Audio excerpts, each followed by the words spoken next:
የተከበራችሁ አባቶች፣ ካህናት፣ ወንድሞች፣ ዲያቆናት፣ የተከበራችሁ አባቶች፣ እናቶች፣ ወጣቶች፣ ሕፃናት በጠራንና ባሰባሰበን እስከ ቀራንዮ ወደደን በምልጃነቱ እንደምን አደራችሁ? እንደምን አደራችሁ? እንደምን አደራችሁ? አሜን። እግዚአብሔር ይመስገን ብለን ከመኝታችን ቀስቅሶ በዚህ በተቀደሰ ስራ መጥተን ቆመን እንድናስቀድስ እንድንጸልይ ተአምራት እንድንሰማ የተቀበለን የአባቶቻችን አምላክ የእኛም አምላክ ሉል እግዚአብሔር ስሙ የተመሰገነ ይሁን። እንደዚሁም የአምላክ እናት የእኛም አምላክ የድንግል ማርያም ስሟ የተመሰገነ ይሁን። እንግዲህ እስካሁን በቅዳሴው በመዝሙሩ ስንገለገል ስናገለግል ቆይተናል። አሁን ደግሞ በተወሰነ ደቂቃ ትምህርት ወንጌል እንማራለን። የዕለቱ ትምህርት የሚያስተምሩን መምህር ገብረ መስቀል ይሆናሉ። ነፍሳቸው የሚያስተምሩበትን ምስጢሩን ጥበቡን ሊገልጹላቸው እኛም ደግሞ የምንሰማበትን ስለ አምላካችን ልቦናችን ሊከፍትልን ወደ መምህራችን ወስዳቸዋለሁ። በስመ አብ ወወልድ ወመንፈስ ቅዱስ አሐዱ አምላክ አሜን። ስብሐት ለእግዚአብሔር ለዘአብጽሐነ እስከዛቲ ሰዓት። አይንተ እግዚአብሔር ካህናት፣ በተልእኮ የምትፋጠኑ ወንድሞች ዲያቆናት፣ አባቶች ምዕመናን፣ እናቶች ምዕመናት፣ ሕፃናት ጭምር እስከ ሞት ድረስ በወደደንና ባፈቀረን በቸሩ መድኃኔዓለም ፍጹም ሰላምታ ሰላም እላችኋለሁ። እንደምን አደራችሁ? እንደምን አደራችሁ? እንደምን እስከዚህ ሰዓት ደረሳችሁ? አሜን። ቸርነቱ የማያልቅ በባህሪው ሞት በመንግስቱ ሽረት የሌለበት አልፋና ኦሜጋ ጥንተ ዓለም የነበረ ዛሬም ያለ እና እናንተን በመልካም የሚያስተዳድረን እግዚአብሔር አምላካችን ስሙ የከበረና የተመሰገነ ይሁን። እንደዚሁም እናቱ እናታችን ድንግል ማርያም ምልጃና ጸሎቷ ከሁላችን ጋር ይሁን። እንግዲህ ቅድም መምህራችን እንዳሉን ከሌሊት ጀምረን በካህናቱ በመባረክ እንደዚሁም ስጋው ደሙን በመቀበል ስናስቀድስ ስንባረክ ቆይተናል። ያ የቅዳሴ ክፍል ይባላል። እንግዲህ ከሌሊት ጀምረን መጥተን በዚህ በቦታው ላይ የእግዚአብሔርን ቃል ስንሰማ ስናገለግል ስንባረክ የቆየንበት ቅዳሴው እጅግ በጣም ከእግዚአብሔር ጋር የሚያገናኝን ክፍል ነው ማለት ነው። በዚህ በቅዳሴ ውስጥ ብዙ ነገሮችን እንማራለን። እጅግ በጣም ምስጢረ ሥላሴን እንማራለን።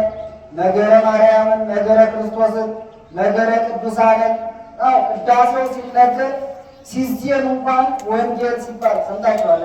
እጅግ በጣም በከበረ ቃል አሐዱ አብ ቅዱስ ሲባል በከበረ በገነነ ቃል እግዚአብሔርን ካህናቶችን ሲያገለግሉ ቆይተው ለዚህ ሰዓት ደርሰናል። ያ እጅግ በጣም የከበረ ነው ማለት ነው። ምጡቅ አይምሯችን የሚመጥበት የእግዚአብሔርን ማንነት የምናይበት ከዚያም አልፎ ተርፎ የክርስቶስ ሥጋውንና ደሙን የምንቀበልበት ጊዜ ነበረ ማለት ነው። እግዚአብሔር አምላካችን ለዚህ ሰዓት ስላደረሰ ክብርና ምስጋና ለስሙ ይሁን። አሁንም ወንጌል የምንማርበት ይሄ የቅዳሴው ክፍል ነው ማለት ነው። ገና አልተሰናበትንም፣ ወደ ቤታችን ሂዱ አይተባልን ማለት ነው። እና ይሄ አንደኛው የቅዳሴ ክፍል የእግዚአብሔር ቃል የምንሰማበት ቅድም ካህኑ ያነበቡልን መልእክት አባቶቻችን ገዝተው ያስቀመጡት እኛ በዚህ በሰንበት መጥተን እንድንማር ያስቀመጡትን የአባቶቻችን ቃል አለ ማለት ነው። ይህ መፍረስ የለበትም። ስለዚህ እግዚአብሔር አምላካችን በቸርነት ይጠብቀን። ለዛሬ የምንማማርበት ኃይለ ቃል የሚሆነው በዚህ በዮሐንስ ወንጌል ምዕራፍ 2 ከቁጥር 5 ላይ ባለው ኃይለ ቃል ላይ መነሻ በማድረግ እንነጋገራለን ማለት ነው። ይህ ኃይለ ቃል ምን ይላል? ሁሉ ዘይቤለክሙ ግበሩ፣ የሚላችሁን ሁሉ አድርጉ ይላል ኃይለ ቃሉን። የብቻ ብዬው እንዳልቀር እናንተም የእግዚአብሔር ቤተሰቦች ስለሆናችሁ እና ቃሉ ደግሞ የእግዚአብሔር ቃል ስለሆነ እናንተም ከሊጋበላላችሁ ማለት ነው። የሚላችሁን ሁሉ በሩ፣ የሚላችሁን ሁሉ አድርጉ። ኃይለ ቃሉን የተናገረችው እናታችን ድንግል ማርያም ነች። ድንግል ማርያም ከእግዚአብሔር ጋር ሆና ምልጃን የምታሰጥነች ማለት ነው። የእግዚአብሔርን ቃል የምትናገር ለእኛ አማላጅ የሆነች ኃጢአታችንን ይቅር እንዲለን እግዚአብሔር ከፈጣሪዋ ተመልከቱ፣ ፈጣሪዋ ልጇ ወዳጇ ወደሆነው የምታማልደው ድንግል ማርያም ልጄ የሚላችሁን አድርጉ አለች። ማ የሚላችሁን? ልጄ የሚላችሁን አድርጉ። እሱ ሁሉን ማድረግ ይችላል። የእናንተን ኃጢአት የሚያስተሰርይ ነው። የእናንተን በደል ይቅር የሚል ነው። በሕይወታችሁ በሥጋችሁ እንኳን በኃጢአት ውስጥ እንኳን እያላችሁ እሱ የሚላችሁን ካደረጋችሁ ቤታችሁ ሙሉ ነው አለች ድንግል ማርያም። ልጇን ስለምታውቀው ነው። ምሕረት እንደሚያሰጥ ስለምታውቀው፣ ጎደሎውን እንደሚሞላ ስለምታውቀው፣ ችግር ያለበትን ሰው ስለምታውቅ ችግሩ የሚወገድለት በልጇ እንደሆነ ስላወቀች የሚላችሁን አድርጉ አለች። ታዲያ ይህ ቃል የተነገረ ጌታችን አምላካችን መድኃኒታችን ኢየሱስ ክርስቶስ ወደዚህ ዓለም መጥቶ የድንግል ማርያምን ሥጋ ለብሶ በ30 ዘመኑ ከተጠመቀ በኋላ ሳይውል ሳያድር ወደ ገዳመ ቆሮንቶስ ነው የሄደው። ወዴት ነው የሄደው? ወደ ገዳመ ቆሮንቶስ 40 መዓልትና 40 ሌሊት ሊጸልይ እኛ ሊያድነን ነውና የመጣው። በዚያ ከቆየ በኋላ በሦስተኛው ቀን ነው የሚለው ወአመሳልስት ዕለት ከብካብ ሆነ በቃና ዘገሊላ። በሦስተኛው ዕለት ቃና በምትባለው በገሊላ ዕጣ በገሊላ አካባቢ ታላቅ ሰርግ ነበረ ይላል። እንግዲህ ተመልከቱ፣ መድኃኔ ዓለም ከገዳመ ቆሮንቶስ ከወጣ በኋላ በሰርግ ቤት ተገኘ። ሌሊት በዝማሬው እግዚአብሔርን ሲያገለግሉ የነበሩ አባቶቻችን ሆረ ኢየሱስ በትፍስሕት ውስጥ ተገብጋብ። ወደ ሰርግ ቤት ሲሄድ በደስታ ነበር የሄደው። በትፍስሕት በደስታ ደስ ብሎት ነበረ የሄደ ነው የሚለው። ታዲያ በዚያ ሰርግ ሲደረግ የድንግል ማርያም ዘመዶች ነበሩ ሰርጉን ያደረጉት። የማ ዘመዶች? የሥጋ ዘመዶቿ ነበሩ ለድንግል ማርያምና እሷ ተጠርታ ልጅ አይቀርምና ኢየሱስ ክርስቶስ ተጠራ በሰርጉ ቤት። በዚያ በሰርግ ቤት ታደመ። እሱም ከተጠራ በኋላ ደቀ መዛሙርቶቹ የሚቀርበት ሕግ አልነበረምና ደቀ መዛሙርቶቹም በዛ ተገኙ ነው የሚለው። እንዴት የከበረ ሰርግ ነው በእውነት! ድንግል ማርያም ከልጇ ጋር እግዚአብሔር ከሐዋርያቶቹ ከደቀ መዛሙርቶቹ ጋር ከተማሪዎቹ ጋር የተገኘበት ምን አይነት ሰርግ ነው! በእውነት የሚገርም ነው። ዛሬም እያለን የምናየው ነገር አለ። እግዚአብሔር የሚባርከው ሰርግ አለ። ከእግዚአብሔር ውጭ የሆነ ሰርግ ደግሞ አለ። ያ ያልተባረከ ጋብቻ ነው። ይህኛው እግዚአብሔር የባረከው ድንግል ማርያም የተገኘችበት ሐዋርያት፣ ካህናት፣ ዘማሪያን የሚገኙበት የዶኪማስን ሰርግ ይመስላል ማለት ነው። ታዲያ ድንግል ማርያምና ልጇ ወዳጇ ኢየሱስ ክርስቶስ ሐዋርያቶቹ የተገኙበት ሰርግ ሰፊ ነበረ ነው የሚለው። እጅግ በጣም የአካባቢው ሰው ተጠርቶ ድንኳኑ በሰፊው ተዘጋጅቶ ጉዝጓዙ ተጎዝጉዞ ሰርጉ በሚደረግበት ሰዓት ከቀኑ 9 ሰዓት አካባቢ ያ የተጠራው እድምተኛ ገብቶ እየበላ እየጠጣ እያለ ሳያስቡት የተዘጋጀው ወይን አለቀ። ተመልከቱ፣ አለቀ። በዚህ ሰዓት ማን ነበረ? በዚያ ውስጥ ድንግል ማርያም አለች። እግዚአብሔር ወልድ አለ። ሐዋርያቶቹ አሉ። ታዲያ በዚህ ሰዓት እግዚአብሔር ወይኑን ማለቅ ያውቅ ነበረ። ተመልከቱ፣ ያውቅ ነበረ። ነገር ግን መናገር አልፈለገም። ምን ማለት አልፈለገም? መናገር አልፈለገም። ዝም ነው ያለው። ሲጨነቁ ሲጠበቁ ዝም ነው ያለው። በዚህ ሰዓት ድንግል ማርያም ሐዘናቸውን ተረዳች ነው የሚለው። ችግራቸውን ተረዳች።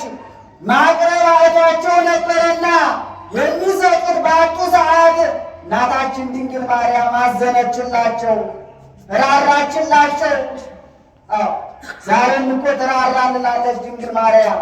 ስሟን ስንጠራ በስሟ ፊት ስንበረከት ስንሰግድላት ጸሎቷን ስናደርስ ሰላም ለኪ ድንግል ማርያም ሰላም ላንቺ ይሁን ድረሽልን ፈጥነሽ ነይልን ብለን በጭንቀታችን ሰዓት ስንደርስ ሰዓት እንኳን ደቂቃ እንኳን አይፈጅባትም።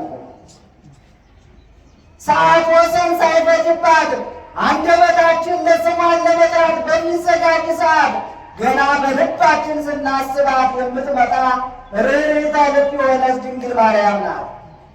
ሆዷ የማይጨክን አንጀቷ ለምሕረት የታጠፈ ቸርነቷ የበዛ ድንግል ማርያም የእነዚያን የደገዙትን የዶኪማስን ቤት ችግር ተመለከተች ነው የሚለው። ባዶ መሆኑን አየች። ከዚህ በኋላ ለልጇ ለወዳጇ ልጅ ወዳጆ ወይን አለቀባቸው አለችው። ምን አለቀባቸው አለችው? ወይን አለቀባቸው። የሚሰጡት የሚያስተናግዱት አጡ። እዚህ የመጣው ሕዝብ መስተናገድ አልቻለም። ገና ብዙ ሕዝብ ይመጣል። ገና ከመጣው ይልቅ ያልመጣው ይበልጣል። ምን ሊሰጡ ነው ብላ ለልጇ ነገረችው። ታዲያ በዚህ ሰዓት ከአንቺ ጋር ምን አለኝ ብሏት ነበረ። አንቺ ሴት ከአንቺ ጋር ምን አለኝ ብሏት ነበረ። ይህ ማለት አልቆባቸዋል ከምትይኝ ያለቀውን ወይን ውሃ አድርገህ ቀይርላቸው አትይኝም ወይ? ለምን አታዥኝም?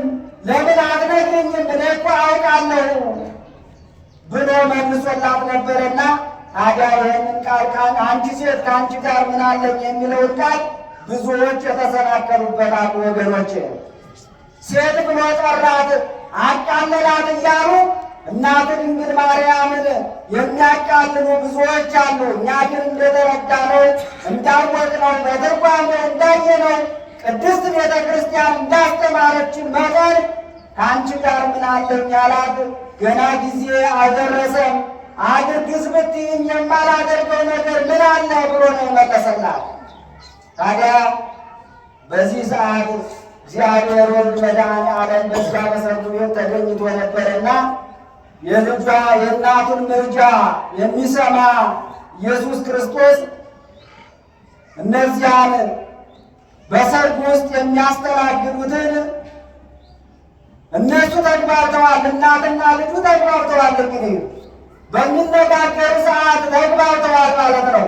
በዚህ ሰዓት ድንግል ማርያም ደስ እያላት ሐዘናቸው ሊቀየር መሆኑን ባወቀች ሰዓት እየተደሰተች ወደ አስተናጋጆቹ ሄደችና የሚላችሁን አድርጉ አለቻቸው። የሚላችሁን ልትታዘዙ ነው፣ የሆነ ነገር ልትታዘዙ ነውና የሚላችሁን አድርጉ። ከሚላችሁ በቀር እንዳታደርጉ፣ ከተባላችሁት በቀር ሌላ ነገር እንዳታደርጉ፣ የሚላችሁን ብቻ አድርጉ አለቻቸው።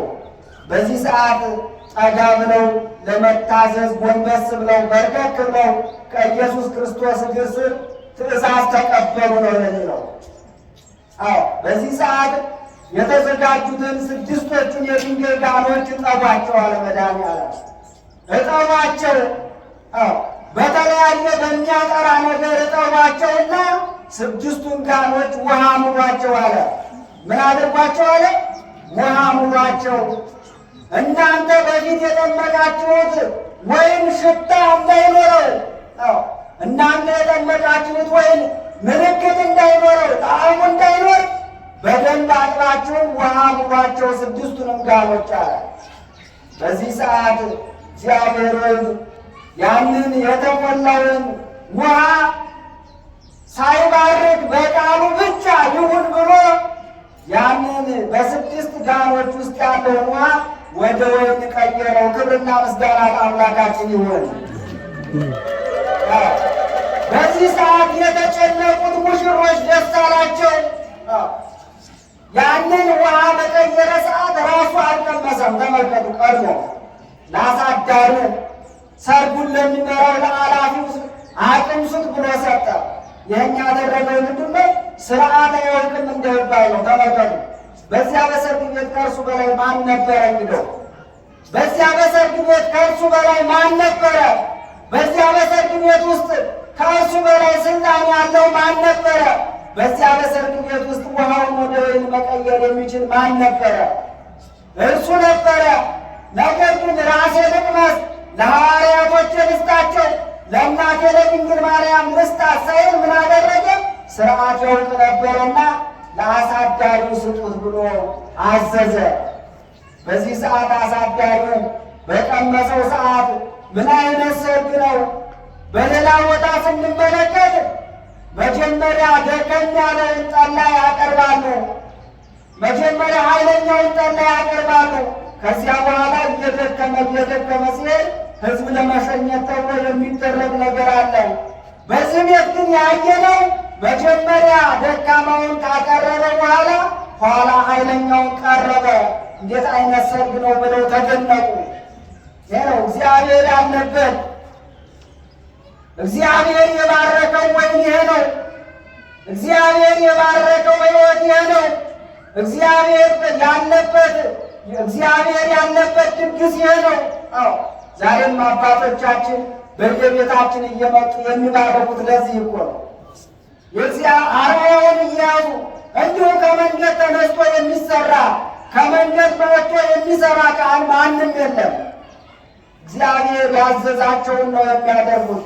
የእግዚአብሔርን አርአያ የክርስቶስን አርአያ ተከታዮች ሐዋርያቶች ዛሬም ይህን ነው የሚያደርጉት። ታዲያ እግዚአብሔር ወልድ በዚያ በጭንቀታቸው ሰዓት በድንግል ማርያም አማካኝነት በዛ ቤት ደስታ ሆነ ነው የሚለው። እግዚአብሔር አምላካችን ሁላችንም ደስተኞች እንድንሆን ይርዳል። ታዲያ እግዚአብሔር አምላካችን ያንን ያበረከተውን ወይን ቢጠጡት በሽተኛ የማያደርግ ቢጠጡት ጨጓራን የማይነካ ነው። ዛሬ በቤተ ክርስቲያን እግዚአብሔር አምላካችን ሥጋውንና ደሙን አዘጋጅቶ ብሉ ጠጡ ብሎ ሥርዓት ሰርቶልናል። አድርጉና አታድርጉ ብሎ በዚያ በቃና ዘገሊላ እንዳየነው ለድንግል ማርያም ለሐዋርያቶቹ እንደነገረቻቸው የሚላችሁን ሁሉ አድርጉ ብላ እንዳዘዘቻቸው ዛሬና እናንተ ለቤተ ክርስቲያን አልታዘዝ ብለናል። ለእግዚአብሔር አልታዘዝ ብለናል። ከእግዚአብሔር ምክር ውጭ ሆነናል። ከአባቶቻችን ምክር ተግሳጽ ውጭ ሆነናል። ለዚህ ነው ኃጢአት የበዛብን ምእመናን። ለዚህ ነው በዓይናችን የሚታይ ኃጢአት የበዛብን፣ ያልተሰወረ ኃጢአት የሚታይብን በሰውነታችን ላይ።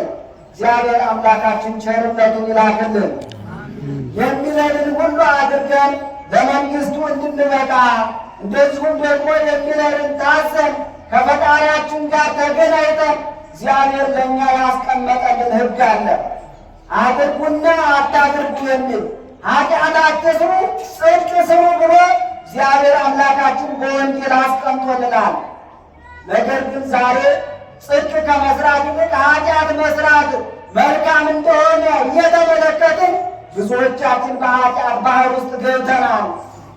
እግዚአብሔር አምላካችን ከኃጢአት ባህር ውስጥ ያውጣል፣ ነፃ እንድንወጣ ከዲያብሎስ ግዛት ከዲያብሎስ መታዘዝ። ዲያብሎስም እኮ የራሱ ትእዛዝ አለው።